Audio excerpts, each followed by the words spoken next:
प्राचीन काल में दक्ष प्रजापति, जो ब्रह्मा जी के मानस पुत्रों में से एक थे, अत्यंत प्रभावशाली और सम्मानित प्रजापति माने जाते थे। वे अपने ज्ञान, तपस्या और भव्य आयोजनों के लिए प्रसिद्ध थे। एक समय उन्होंने एक महान यज्ञ का आयोजन किया, जिसमें उन्होंने संपूर्ण देवताओं, ऋषियों, मुनियों और महान आत्माओं को आदरपूर्वक आमंत्रित किया। यज्ञ का उद्देश्य धर्म और विश्व कल्याण था, और इस आयोजन को दिव्यता और भव्यता की पराकाष्ठा तक पहुंचाने के लिए विशेष प्रयास किए गए थे। समस्त देवता और ऋषिगण इस यज्ञ में भाग लेने के लिए उत्सुक थे। हालांकि दक्ष ने इस यज्ञ में भगवान शिव को निमंत्रण नहीं भेजा।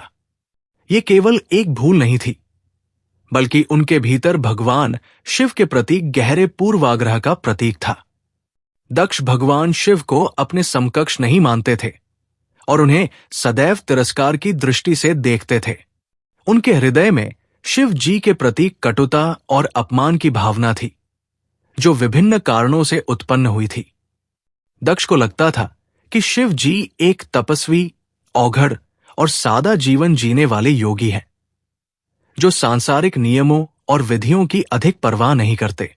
उनकी विचित्र वेशभूषा, श्मशान में निवास, सर्पों की माला और शरीर पर भस्म धारण करने की प्रवृत्ति दक्ष को अप्रिय लगती थी।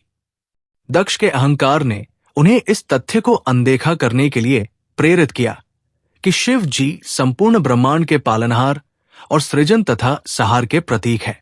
उन्होंने ये नहीं समझा कि भगवान शिव की साधना और त्याग उनकी शक्ति और महिमा का प्रमाण है।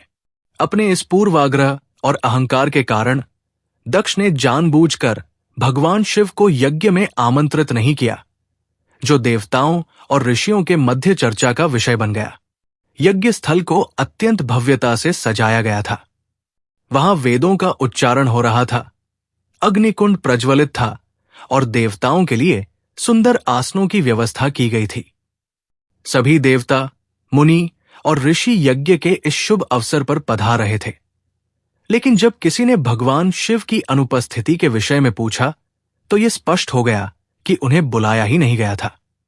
ये बात धीरे धीरे चारों ओर फैल गई और सभी को ये समझ आ गया कि ये दक्ष का जानबूझकर उठाया गया कदम था।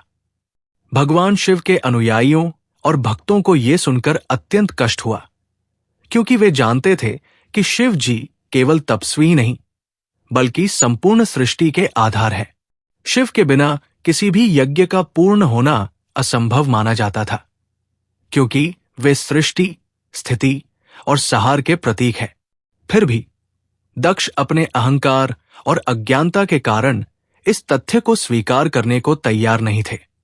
इस प्रकार दक्ष के इस यज्ञ में भगवान शिव का निमंत्रण न भेजना केवल एक साधारण घटना नहीं थी, बल्कि उनके अहंकार, पूर्वाग्रह और भगवान शिव के प्रति उनकी तिरस्कारपूर्ण मानसिकता को प्रकट करता था।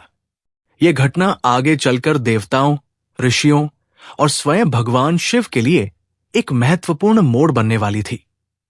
भगवान शिव की पत्नी सती दक्ष प्रजापति की पुत्री थी। जब उन्होंने अपने पिता के यज्ञ के बारे में सुना, तो वे वहां जाने के लिए अत्यधिक उत्सुक हुई। उनके मन में यह स्वाभाविक इच्छा जागृत हुई कि वे अपने जन्म स्थान पर जाएं, अपने परिवार से मिलें और यज्ञ में सम्मिलित हों। उन्होंने भगवान शिव से इस यात्रा की अनुमति मांगी। भगवान शिव सर्वज्ञानी थे और वे जानते थे कि दक्ष का स्वभाव उनके प्रति द्वेषपूर्ण है। उन्हें यह भी ज्ञात था कि इस यज्ञ में जाने से सती को केवल अपमान ही सहना पड़ेगा, क्योंकि दक्ष शिव जी के प्रति अपनी शत्रुता को प्रकट करने से कभी नहीं चूकते थे। अतः उन्होंने सती को यज्ञ में जाने से स्पष्ट रूप से मना कर दिया और उन्हें समझाया कि उनके पिता उन्हें प्रेम पूर्वक आमंत्रित नहीं कर रहे हैं, बल्कि उनके मन में अहंकार और क्रोध है। किंतु सती के मन में अपने पिता के घर जाने की इच्छा इतनी प्रबल थी कि वे इसे रोक नहीं सकी। उनके हृदय में ये विचार आया कि वे अपने पिता से भेंट करेंगी और यदि कोई अनुचित बात होगी तो वे उसे शांतिपूर्वक सुलझाने का प्रयास करेंगी। इसी आशा के साथ वे भगवान शिव की अनुमति के बिना ही अपने पिता के यज्ञ में चली गई। जब सती यज्ञ स्थल पर पहुंची तो उन्होंने वहां के वातावरण को ध्यानपूर्वक देखा। उन्होंने देखा कि सभी देवताओं के लिए आदर सम्मान का प्रबंध किया गया था।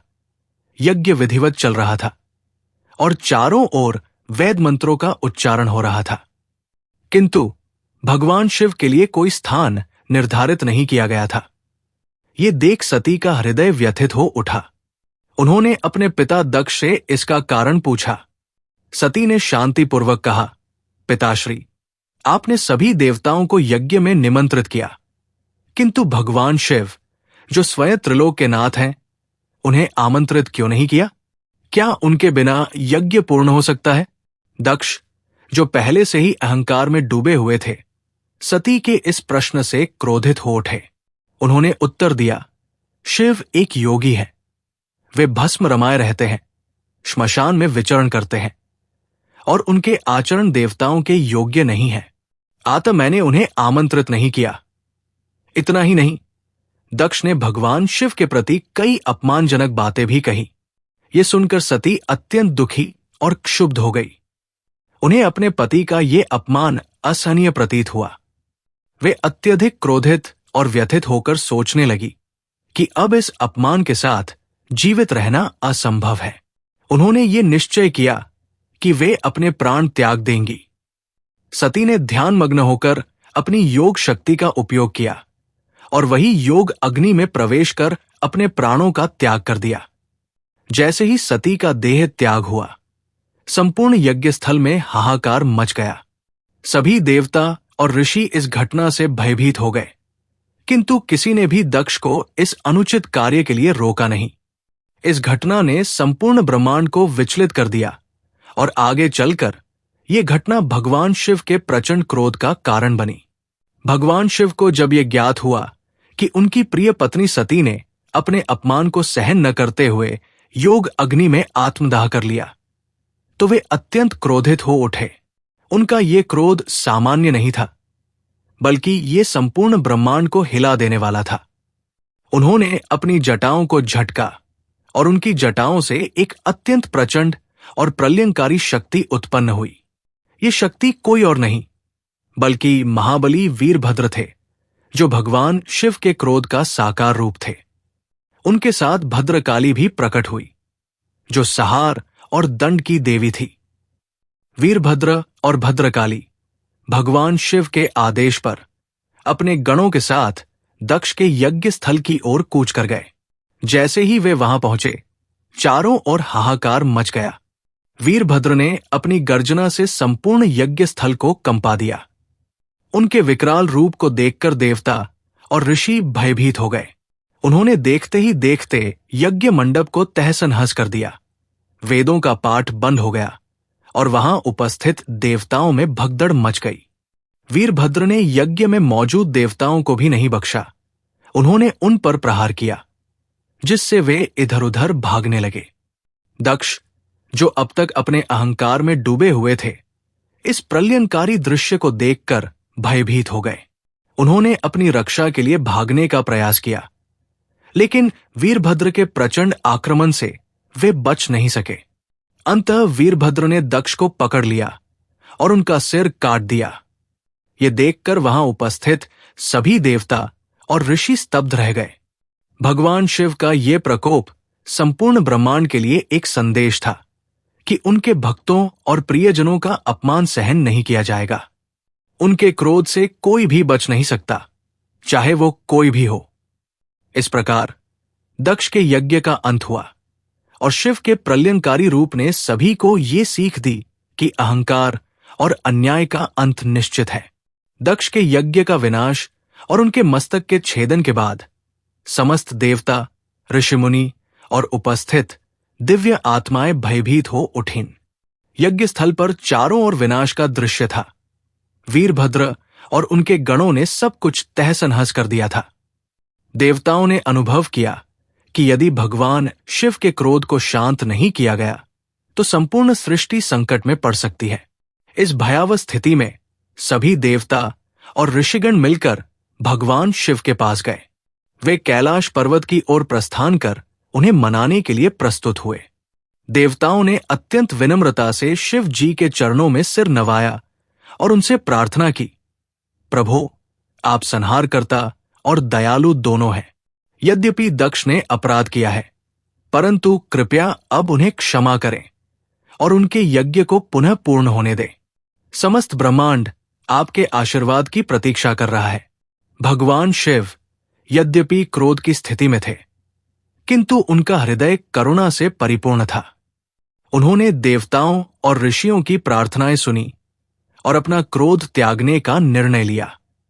उन्होंने वीरभद्र और अपने गणों को शांत होने का संकेत दिया। इसके पश्चात भगवान शिव ने दक्ष के मृत शरीर की ओर देखा। उनकी दृष्टि मात्र से ही चारों ओर ऊर्जा का संचार हुआ। उन्होंने अपने दिव्य स्पर्श से दक्ष को पुनर्जीवित कर दिया, किंतु अपने अहंकार और दंभी स्वभाव का दंड देने के लिए उन्होंने दक्ष को मनुष्य के सिर के स्थान पर एक बकरे का सिर प्रदान किया।